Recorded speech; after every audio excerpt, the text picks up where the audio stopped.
मुफ्ती साहब, हाजी सगोरा हज जी अदायगी जे दौरान मुख़्तलिफ़ अमल कंदा आहिनि। उन्हनि में हिकिड़ो अमल मीना वञण बि आहे। मीना वञण जो सही वक़्तु कहिड़ो आहे? इन मुतालिक़ तव्हां कुझु तफ़सील इरशाद फ़रमायो। हाजी सगोरा मीना वेंदा ऐं उते हज जे मौक़े ते कुझु रातूं गुज़ारींदा ऐं उहे रातूं गुज़ारण सुन्नत आहिनि, सुन्नत मुअक्कदा। जेको तरीक़ो आहे, सुन्नत तरीक़ो उहो इहो आहे त हाजी सगोरो जॾहिं हज जो एहराम ॿधंदो, हज जो एहराम ॿधण जूं मुख़्तलिफ़ सूरतूं आहिनि। अगरि उहो हज तमतो थो करे, यानी उन पहिरियों उमिरो कयो, पोइ एहराम खोले छॾियईं ऐं पोइ जॾहिं हज जा ॾिहाड़ा वेझा आया उन हज जो एहराम ॿधो, या हज किरान आहे, यानी उन उमिरे ऐं हज जो एहराम गॾु ई ॿधो। पहिरियों उन उमिरो करे छॾियो, पोइ उन इंतज़ारु कयो, हज जो उनजो एहराम ॿधल हो ऐं पोइ हज जा ॾिहाड़ा आया। या पोइ हज इफ़राद आहे, यानी उन हज जे महीननि में उमिरो न कयो, डायरेक्ट हज जो एहराम ॿधई। त अहिड़ी सूरत में इहो हाजी सगोरो जॾहिं हज जो एहराम ॿधंदो त यौम तरविया यानी 8 ज़िलहजा ते जेको आहे मीना वेंदो। मीना वञण जो सही सुन्नत वक़्तु इहो आहे जो जॾहिं 8 ज़िलहजा ते फजर जी निमाज़ थी वेंदी ऐं सिजु उभरंदो, सिजु निकिरी ईंदो ऐं सिजु जेको आहे उहो मथां थी वेंदो, उन जी रोशनी कुझु तेज़ थी वेंदी। हाजी सगोरा मीना ॾांहुं रवानो थींदा। अफ़ज़ल इहो आहे जो मीना पंधु वञणु घुरिजे, छो त रिवायतुनि में आयो जो हाजी जेसि ताईं हज में पंधु हलंदो ऐं जेसि ताईं वापसि न अचे, उन जे हर क़दम ते, उन जी हर विख ते 1 लख नेकी लिखी वेंदी। ऐं हरम शरीफ़ जी हद में हिकु नेकी जेको आहे उहा 1 लख नेकी जे बराबरि आहे। त केॾो न, इहो अरबनि में खरबनि में सवाबु थी वियो। सो जंहिंखे ताक़त हुजे पंधु वञे, जंहिंखे ताक़त नाहे सुवारी ते वञे। ऐं इंतिज़ामिया जी इहा ज़िमेदारी हूंदी आहे जो उहे हाजी सगोरनि खे मीना में पुॼाईंदा आहिनि। पर सुन्नत तरीक़ो इहो आहे जो 8 ज़िलहजा ते जॾहिं फजर जो वक़्तु ख़तमु थी वेंदो, सिजु उभरी वेंदो, तॾहिं हाजी सगोरा मीना लाइ रवानो थींदा, मीना में पुॼंदा। मीना में 5 निमाज़ूं अदा करणियूं सुन्नत आहिनि।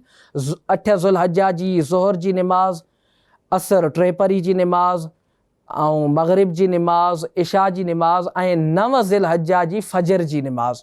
इहे 5 ई निमाज़ूं मीना जे अंदरि अदा करणु सुन्नत आहिनि। ऐं उन सां गॾोगॾु इहा राति, यानी जेकी 9 ज़िलहजा जी राति आहे, अॻे ॾींहुं 9 ज़िलहजा जी तारीख़ हूंदी, उन खां पहिरियों जेकी राति अचे थी, इहा राति बि मीना में गुज़ारणु सुन्नत मुअक्कदा आहे। ज़रूरी आहे जो इन राति जो अक्सर हिसो हाजी सगोरो मीना जे अंदरि गुज़ारे। जॾहिं अॻे ॾींहं जी फजर थी वेंदी ऐं मीना में फजर अदा करे छॾी, त हाणे ॿियो मरहलो अचे थो, हाजी सगोरा अरफात लाइ रवानो थींदा। पर इन में इहा ॻाल्हि यादि रखणी आहे जो असांजे मुल्क पाकिस्तान जे तरफ़ां जेके हाजी सरकारी हज पैकेज कोटा ते वेंदा आहिनि, हाणे इन में अफ़सोस ऐं अलमियो इहो आहे जो उन्हनि जा तक़रीबन ख़ैमा जेके आहिनि उहे मुज़दलिफ़ा में हूंदा आहिनि। यादि रखो, माण्हुनि इन्हनि खे नालो ॾिनो आहे न्यू मीना जो। न्यू मीना का बि इस्तिलाह न आहे। शरीयत में मीना, मुज़दलिफ़ा, अरफात इहे जेके हंध आहिनि, इहे शरीयत जे तरफ़ां मुक़ररु आहिनि। इन्हनि में न्यू, ओल्ड, पुराणो, नओं, इन जी का बि इस्तिलाह नथी थी सघे।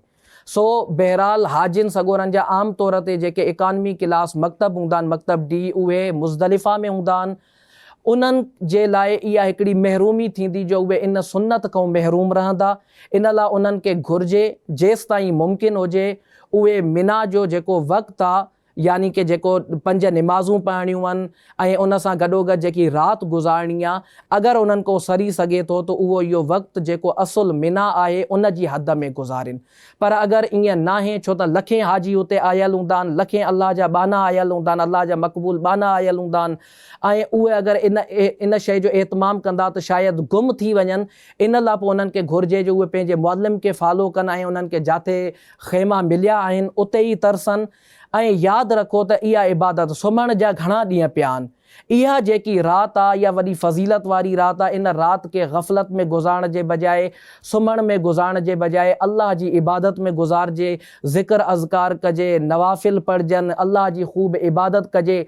अगरि को एतिरो नथो करे सघे त घटि में घटि एतिरो त करे ई सघे थो जो उहो इशा जी नमाज़ बाजमात पढ़े, वरी सुबुह ते फजर जी नमाज़ बाजमात पढ़े। इन विच में जॾहिं उहो सुम्हंदो त हदीस जे मूजिबि, हदीस जे मुताबिक़ इन जो इहो सॼो सुम्हणु अल्लाह तबारक व ताला जी सॼी राति इबादत करण में शामिल थींदो। सो इन लाइ इन शइ जो जेको आहे हाजी सगोरो जेको आहे ख़्यालु रखे।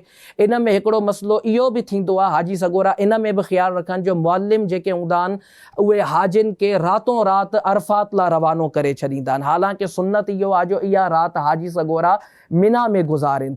सो इन में बि कोशिशि कजे जो उन्हनि जी खे अगरि सम्झाइजे, उन्हनि खे हिकिड़ो हुकुम थियलु हूंदो आहे त तव्हांखे हाजी जेके आहिनि उहे अरफात पुॼाइणा आहिनि।